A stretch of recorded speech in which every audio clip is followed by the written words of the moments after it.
Gak semua orang kenal sama sholawat dan mau mengamalkan. Jadi ketika teman-teman sekarang udah jadi pengamal sholawat dan berat banget kalau sampai seharian gak baca, atau hari ini kurang baca sholawat, itu rasanya berat banget. Artinya apa? Teman-teman cinta sama Rasulullah.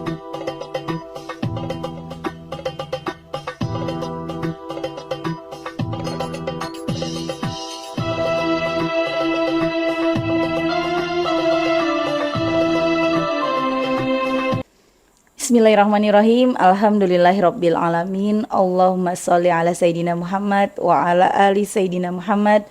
Assalamualaikum warahmatullahi wabarakatuh. Halo teman-teman, minal aizin wal faizin ya. Mohon maaf lahir batin kalau ada salah kata, salah sikap dari aku ke teman-teman ya. Gimana lebaran ya teman-teman? Ada yang masih di kampung, ada yang nggak kemana-mana, ada yang masih rame-rame. Tapi aku udah nggak sabar, pengen banget bikin video. Jadi kebetulan aku juga lagi di rantau gitu ya. Aku lagi merantau di Banjarmasin, nggak punya saudara di sini, hanya ada teman-teman kantor dan itu juga hanya beberapa aja ya, belum terlalu kenal. Jadi ya lebarannya sepi-sepi aja seperti ini. Dan teman-teman yang mungkin hari ini lagi perjalanan dari kampung mau balik lagi ke rumah masing-masing, hati-hati di jalan, jangan lupa baca sholawat. Karena sholawat, dengan sholawat insya Allah tuh bisa jadi pelindung kita, bisa ngelindungin kita gitu. Jadi kita selamat di perjalanan, amin ya. Baca sholawat terus pokoknya dimanapun, kapanpun kita berada. Nah, aku akan bacain testimoninya, tapi sebelumnya jangan lupa teman-teman yang belum punya buku ini, jangan pernah lelah ada nikmat di setiap sholawat. Ini buku pertamaku, harganya 55.000. Kalau teman-teman mau beli, teman-teman bisa ke Gramedia atau teman-teman bisa beli di Shopee, bisa beli di WhatsApp, itu ke admin ya. Nomornya nanti aku taruh di deskripsi box. Dan buat teman-teman yang punya testimoni sholawat, silahkan kirimkan testimoni teman-teman ke 0813 1543 0565. Nah, langsung aja aku akan bacain testimoninya. Ini dari Mbak Yanti nih teman-teman di Bogor.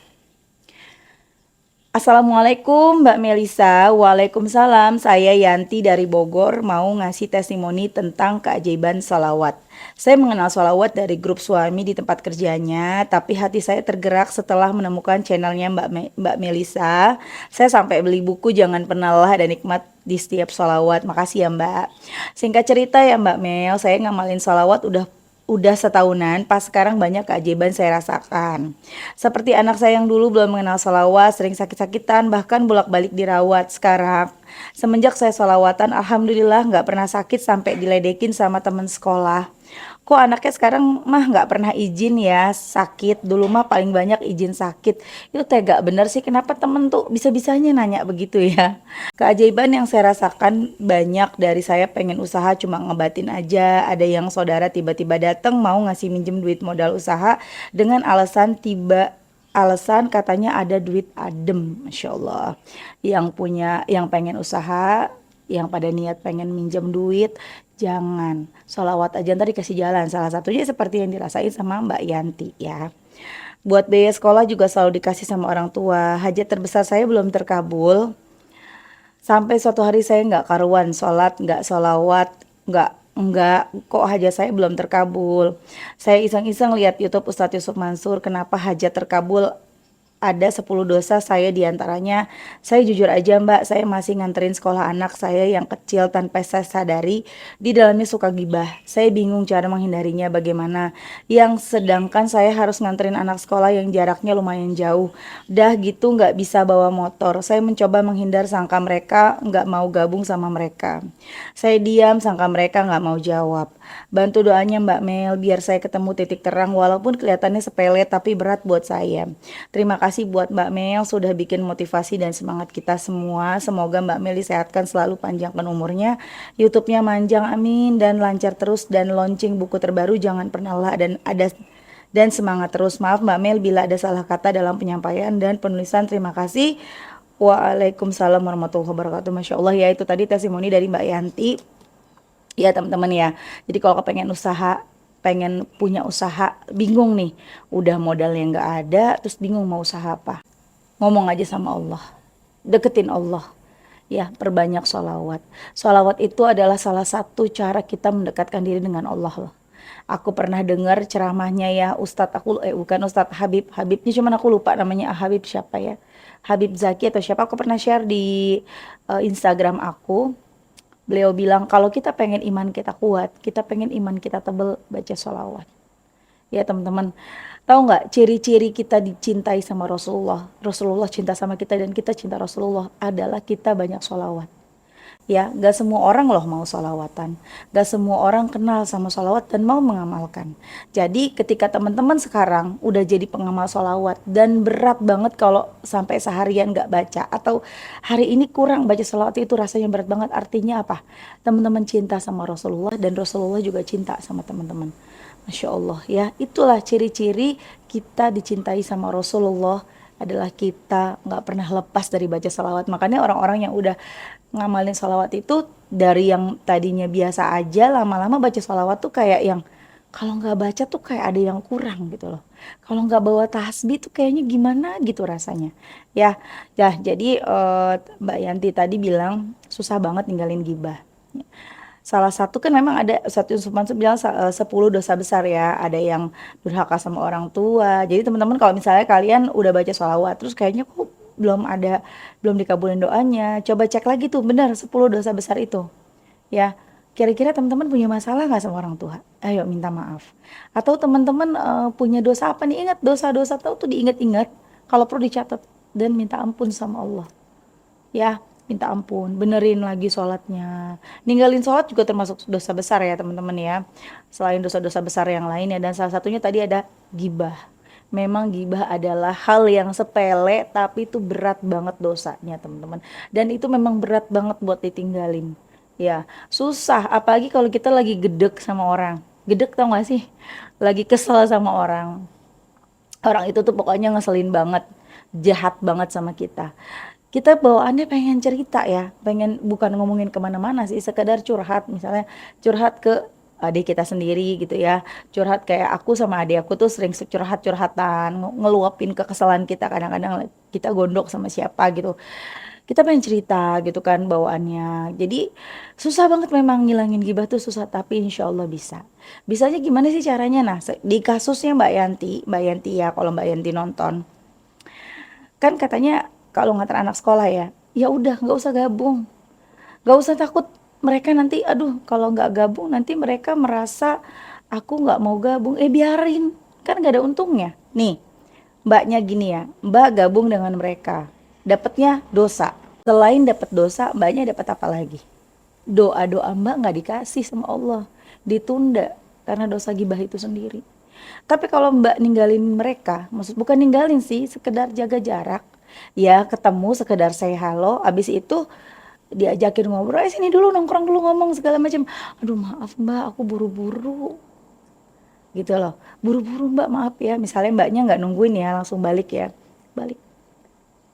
Tapi kalau misalnya apa namanya, memang harus nungguin, masa ya sih mbak nungguin, balik lah, aku aja balik kok, antar sekolah balik terjemput lagi.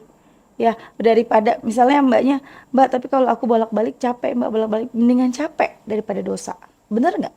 Mending buat balik sebentar, di jalan bisa baca sholawat, nanti sampai rumah bisa sholat duha, nanti balik lagi ke sekolah, di jalan bisa baca salawat lagi, terhindar deh dari teman-teman tukang gosip, bener gak sih? Ya kan mbak? Jadi gak apa-apa kalaupun mereka jadi kesel sama mbak nih, gara-gara mbak gak mau lagi diajak ngegosip, ngegibah misalnya, mereka berpikir yang enggak segala macam, gak apa-apa, gak rugi. Mereka terus ngejauhin mbaknya, nggak apa-apa, nggak rugi. Aku juga nggak punya teman kok di sekolahan anak aku. Aku tuh kerjanya datang antar terus aku tinggalin. Aku datang lagi, aku nggak pernah gabung sama ibu-ibu gitu, nggak pernah.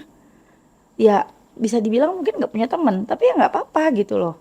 Ya jadi udah, eh, apa namanya, Mbak Yanti, Bismillah bisa. Nggak perlu takut kehilangan teman. Teman tuh banyak. Kalau kita sudah memperbaiki diri, nanti teman kita yang sesuai dengan kita. Kalau kitanya tukang gibah, teman kitanya pasti tukang gibah. Kalau kitanya ahli solawat, nanti temennya ahli solawat. Cobain deh. Kalau mbaknya ahli duha, nanti temennya juga yang ahli duha. Kalau mbaknya ahli memaafkan, nanti punya teman tuh pada para ahli memaafkan. Jadi kita tuh, si lingkungan kita tuh gimana kita? Nanti dengan sendirinya nih kalau misalnya kita nih teman-temannya punya teman, kita punya teman nih, misalnya kita punya teman nih ya lingkungannya, terus kita udah mulai berubah nih, kita tadinya nggak sholat sama kayak teman-teman kita nih, kerjaannya jalan-jalan, kerjaannya shopping, kerjaannya gibah segala macem. Terus kita mulai membenahi diri, memperbaiki, kita mulai berubah. Kita mulai nggak suka gibah, kita mulai nggak suka belanja-belanja yang nggak penting misalnya, kita mulai nggak suka nongkrong-nongkrong yang buang-buang waktu. Nanti dengan sendirinya kita tuh akan terlepas dari mereka. Ya karena memang kita hanya akan bersama dengan yang sekubu. Kalau udah nggak sekubu, udah nggak sefrekuensi, pasti dengan sendirinya akan terlepas dan akan bertemu dengan orang-orang yang sefrekuensi. Gitu ya. Jadi semangat terus, insya Allah bisa dan doanya segera diijabah sama Allah. Jaga salatnya, jaga sikapnya, insya Allah, insya Allah. Ya teman-teman juga gitu ya, ingat lagi nanti cari di Google 10 dosa besar yang menghalangi doa ya.